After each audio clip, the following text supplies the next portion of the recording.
give us the right to vote. So it's obviously a cathedral thing, is it not? That's right. It's the other meaning of democracy. Aristotle will tell you that bad governments love immigration. And it's, well, you say, well, it's the Ukrainian wheel of democracy. Intellectuals such as Dostoevski, and also Dostoevski and finally Dostoevski, the decabrisi are sort of the first sign of that division in Russia. The rebellion in 1825. Yes. So it's a 200-year-old problem. This drone war is just the war of the devil.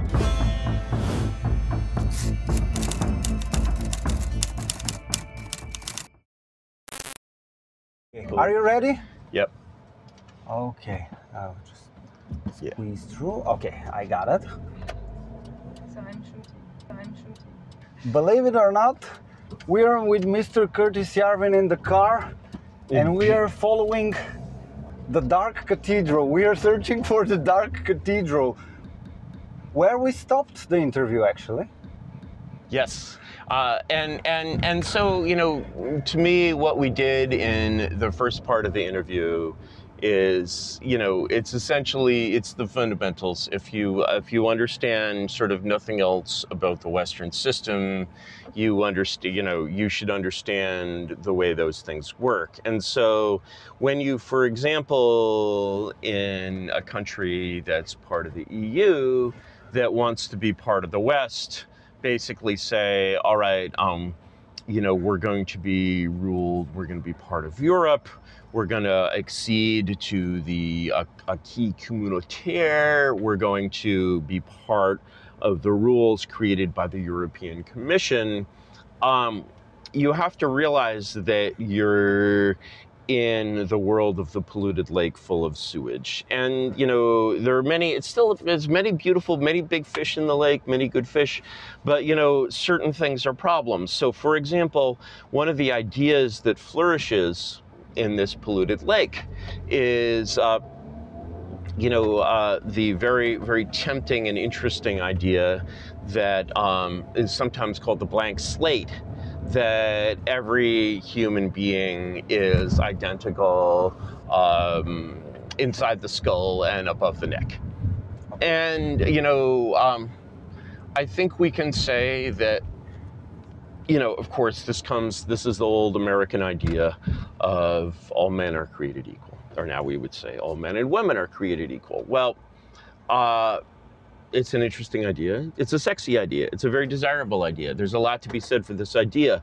And yet we can understand this idea in different ways. Some of those ideas make sense and some don't. So to finish with this discourse, when we say the idea that all men are created equal flourishes in the lake. And it can be understood in different ways. We can understand this as a moral idea, where all human beings are morally equal in a sense. We all have dreams. We all, you know, there are ways that you can quibble with this moral question, but they're not terribly important ways. Then we come to the idea that this is a legal principle of legal equality. And, you know, to understand a principle often is to understand its opposite. So there was, of course, a world in which, for example, all men were not equal before the law, and, say, nobles got better treatment from the law. Or we sometimes had in the Western system, there was something, or in the English system, there was something called benefit of clergy, which meant that you got better treatment from the law if you were a priest, or eventually became, you know, if you could read or write, you got better treatment from the law. So, you know, that's okay. And then it comes to all men are created equal in terms of their talents and abilities. And here, I think we come into some questions and we say, one way of saying is a statement true or not is to say, well, could we make the statement more true? If we could make it more true, maybe it's not completely true. So if we modify... Some people are taller, some are smaller. Some people are taller, some are smaller. But you know what I would say? Here's a very true statement. All identical twins are created equal. And you know, here we go. That's a strong statement, but it doesn't mean very much politically. So if you believe that, you know, everybody's the same height, everybody's just as good at soccer, I think in a world where that was true, many things would be different. And the problem is, in a very, very concrete sense, when you say, oh, we would like to accede to the European system, we would like to be governed by the European Commission, so on and so forth. Well, the European Commission is very, very confident that all men are created equal. It believes this as thoroughly as it believes that 2 + 2 is 4, and that water flows downhill. And given that you believe this, certain consequences are obvious from this. For example, you will say that in America that, you know, all human beings can become American. And why not bring all 4 billion people, all 8 billion people on Earth to America? It might be a little full, but there's a lot of empty land. Surely they will all become Americans. I mean, we could it's only a social construct. We could bring them, so if you assume that it is possible for an educational system to turn anyone into an American or to turn anyone into a Bulgarian, then there's no problem. And there's no problem with saying the whole population of Angola can come to Bulgaria. And indeed, you see that future very, very clearly. And, you know, what is strange is that when I go to Germany, or I go to England, or I go to any of these very wealthy countries, very successful countries in Western Europe, they actually do not seem to have found the formula for turning Angolans into Englishmen or Pakistanis into Englishmen. And all of this comes back to the problem of the polluted lake, because basically, what if it's not possible? And what if it's actually, you know, by doing this, you are not just saying these are, you know, Englishmen of Pakistani descent. What if you actually can't do it? And this is a sort of an example of the pitfalls that come along with the, you know, the German road engineering and all the other good things that you get from bringing a country like Bulgaria into the European Union. Did you follow all that, Martin? Did that make sense? Yeah, and we're also involved right now in the Eurozone. So the next year we are entering the Eurozone, and the population is against it. And although we are called a democracy, they don't give us the right to vote. So it's obviously a cathedral thing, is it not? That's right. It's the other meaning of democracy. And also, none of these countries in Europe has ever supported mass immigration in a democratic sense, meaning a populist sense, but in a democratic sense, meaning not democracy but oligarchy. The oligarchy has always supported this, because the oligarchy, you know, when you go back to, all right, what if it isn't true? And we go back to Aristotle. Aristotle will tell you that bad governments love immigration because they weaken the population. It weakens the, you know, the tyrants love immigration because the immigrants are wholly dependent on the tyrant. So you're essentially disabling populism, you're disabling democracy using something else that you call democracy. And that's the power of this sort of Orwellian word, where you're just like, you know, but this is they're just like, oh, but voting, that's not real democracy. Real democracy is the rule of law and human rights. And, you know, basically real democracy always turns out to mean I'm in charge. Real democracy for Kim Jong-un means Kim Jong-un is in charge, right? And in the Democratic People's Republic of Korea, right? And, you know, I'm sure the Bulgarian Communist Party had, was it the Social Democratic Party? Did it have democracy in the name? You know, no doubt in old Bulgaria, everyone thought of it. It was a people's democracy, right? People's democracy. What do you know about Bulgaria, actually? I don't know that much about Bulgaria. I know that, you know, Bulgaria had, in the war, a very effective Tsar who I think he dies mysteriously in 44, 45. Maybe he's killed by the communists, but he's out of the way. And then Bulgaria is, I think, a fairly usual communist country during the days of the People's Republic, and now you're in post-communism. That's all I know, really. You know, what can you tell me more that I should know? Post-communism equals democracy right now, and rights for human beings and all of that stuff. Sure. And but once it is an oligarchy practically. And you know, and of course, in the East there are elements. The word oligarchy, there are many different kinds of oligarchy, and one of the things that oligarchy means to someone in the post-Soviet world is it means a Russian-style oligarchy which is really a kleptocracy and not a meritocracy. And so when you look at Russia, for example, I would say that Putin as a monarch, he's not a czar, he's not a very strong monarch, he's actually a somewhat weak monarch, but he manages to preside over this kind of kleptocratic oligarchy and keep it in line, you know, whereas of course his predecessors were pawns of the oligarchs. He flipped that around and made, you know, a true monarchy there to some extent.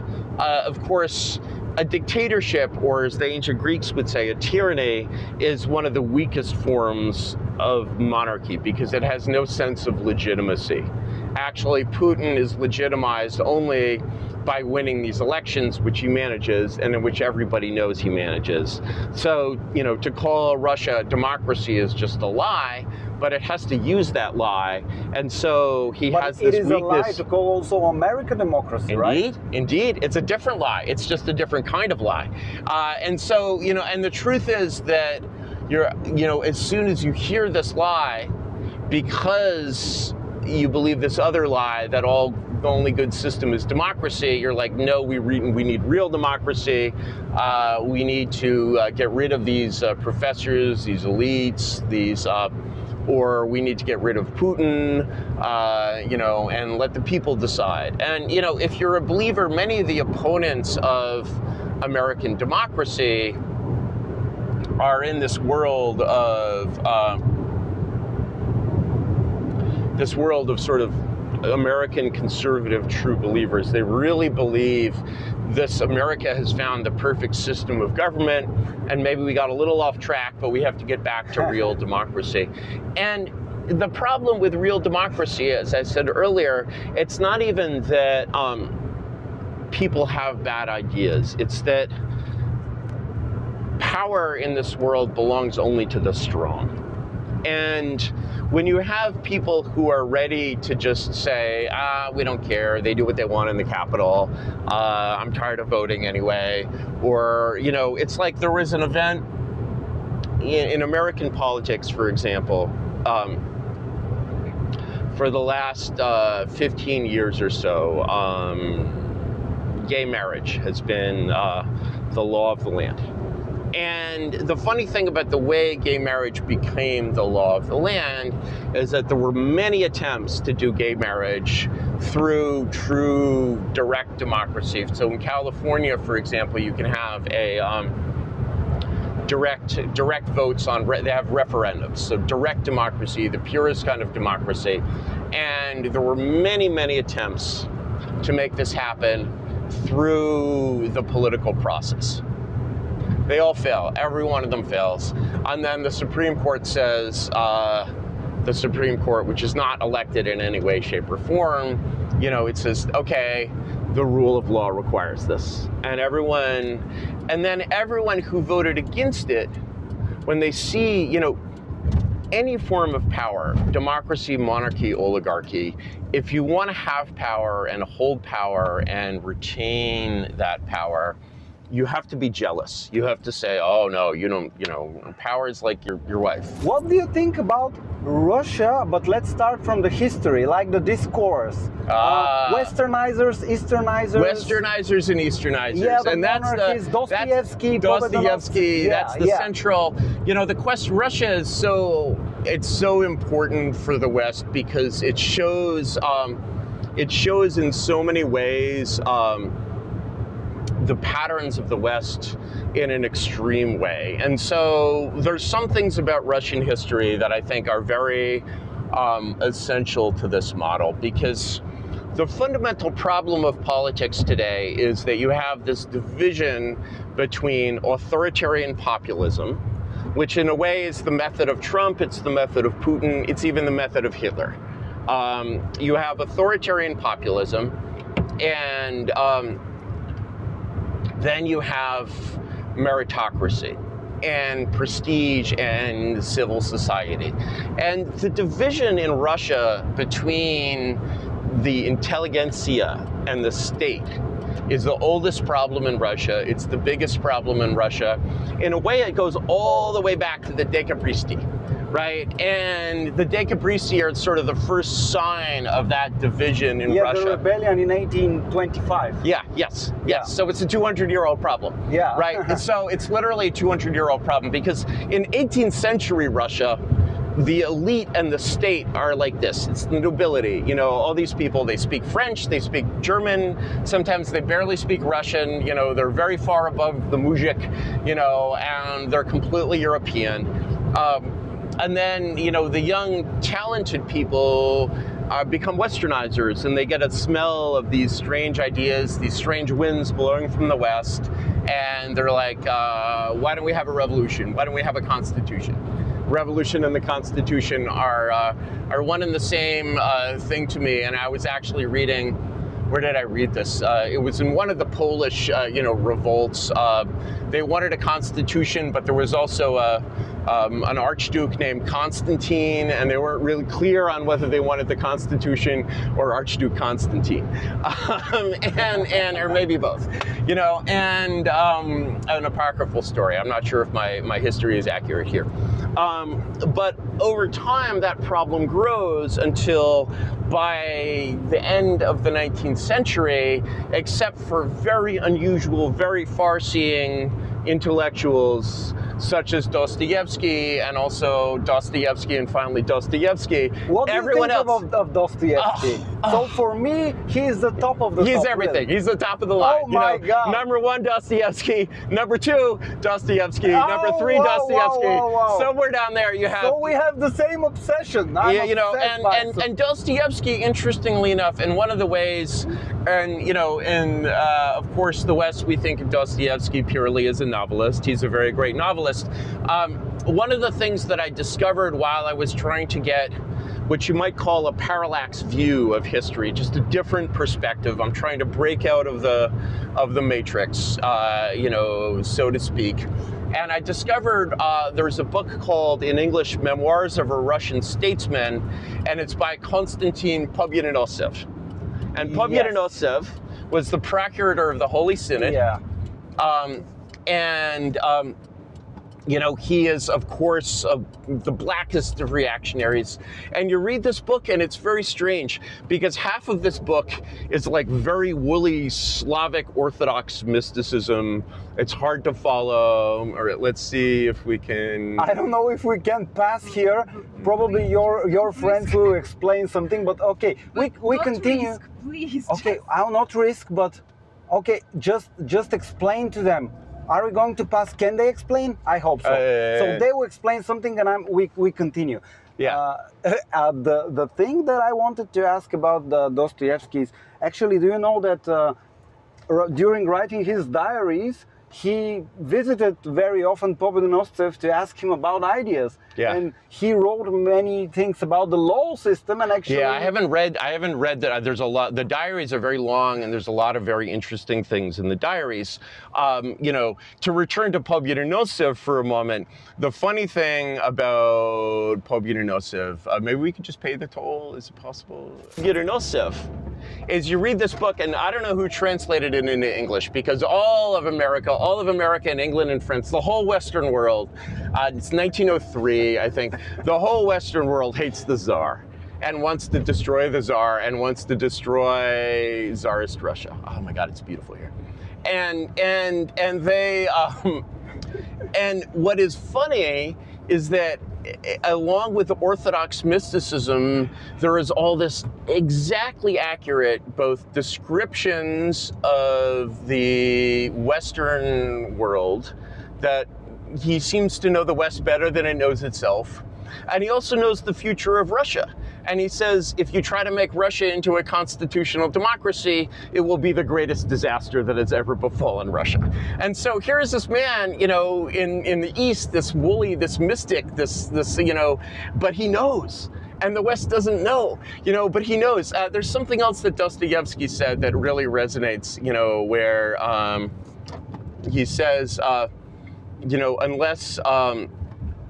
unless modern scientific man can believe that Jesus Christ died and was born again, then the 20th century will be plunged into blood. And guess what? We couldn't, and the 20th century was plunged into blood. And so, you know, Dostoevsky, in a way... So he wrote it in Demons also, the revolution. He saw the October Revolution. He saw it all. Yeah, he saw it all, and so did Pope Yunosov. And you know, the fact that these people saw the future in a way and were kind of, you know, it's always, there's always smart people, there's always intellectuals, but you know, the prophet is a very rare thing. And so, you know, these people were prophets, and we need to pay great attention to their prophecy, because you know, you have to respect a prophet. And so fast forward today, and the Trump administration has very much the same problem as the Tsar. Okay, it's funny, it's a smaller, you know, everything is diminished in its own way, but the problem is you have the authority of the president, you have the popularity of the president, and then the force of the meritocracy, which is the force of status and prestige and the intellect and all of that, is completely against. And so you have this separation between the intelligentsia and power, where the intelligentsia is very accurately pointing out many of the problems. I mean, was Tsarism perfect? No, it was not perfect. But would Russia have been fine? Probably. And then, you know, the system of prestige and meritocracy, which seems very pure to itself, is on the way to turning into this polluted lake full of sewage and algae. And it's very difficult to, you know, when you see sort of each side sees the flaws of the other, you know, he's right about her, but she's also right about him.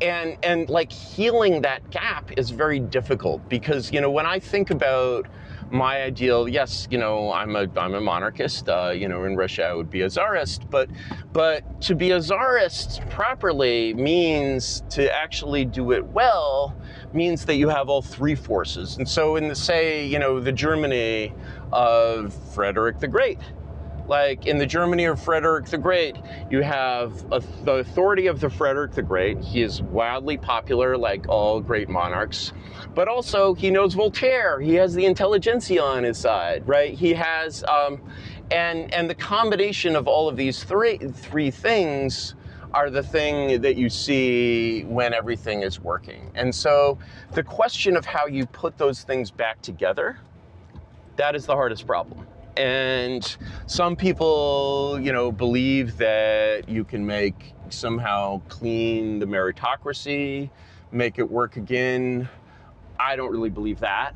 But I also accept that it's a very hard problem when, you know, the intellectuals are so estranged, you know, and they're estranged from Putin, they're estranged from Trump. And so you see, for example, like, you know, in the war between Russia and Ukraine, which is really a civil war in the Russian world. I mean, who speaks Ukrainian, really? Come on, you know, and it's a language of farmers, you know, like you know, Zelensky barely speaks it. Someone's like, oh no, his Ukrainian is getting much better.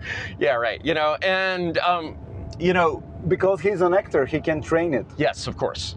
So he's a, you know, when Americans look at Putin, I would say yeah, maybe some things are off, some things are not quite right.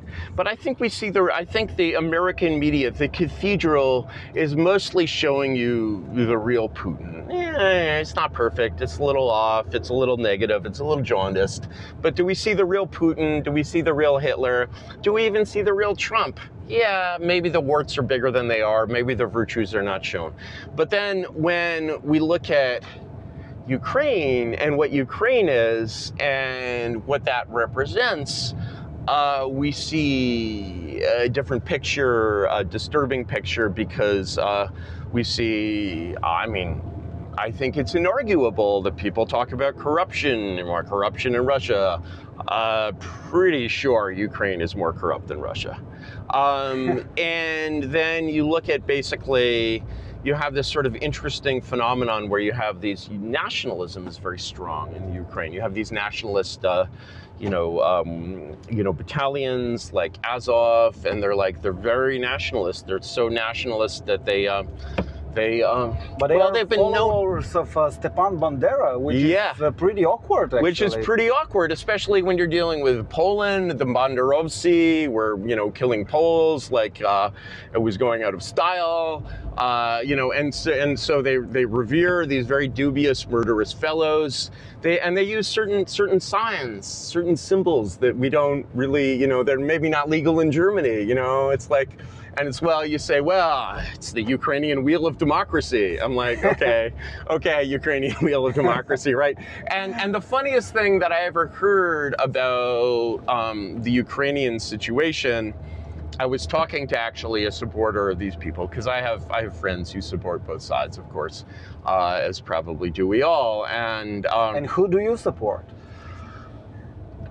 That's so hard. It's just like I see the virtues and the vices of both sides. And in any war, as a historian, you have to see the virtues and the vices of both sides. And both sides have considerable virtues and considerable vices, and there is a great deal of tragedy and a certain amount of heroism. And what's really sad about that war is that the technology of it is so diabolical. Like, this drone war is just the war of the devil. It's like it would turn Homer into Gandhi. He would basically be like, no, actually war is just bad. And war creates human greatness. War is the source of so much that is great in human beings, and it creates greatness. This war also is creating that greatness. And yet, it's the tools of it, it's the war of the devil, right? So that's really very sad. But what this person who I asked about, Azov said is, he said, isn't it odd that you guys have this all this attachment to very deep 20th century style nationalism, and yet you're working for George Soros, and you're working for the international community, or as I call it, the empire of love. And the answer is, well, Soros thinks he's using us. Please, can you shoot the beautiful cemetery here, Polly? Just like Curtin, do you realize we're in some deep Bosnian here I think we have come to the compound. Yeah. And so, the contradiction of that, who is using who, it's a question. It's a hard question. With that, I'm afraid we have to go.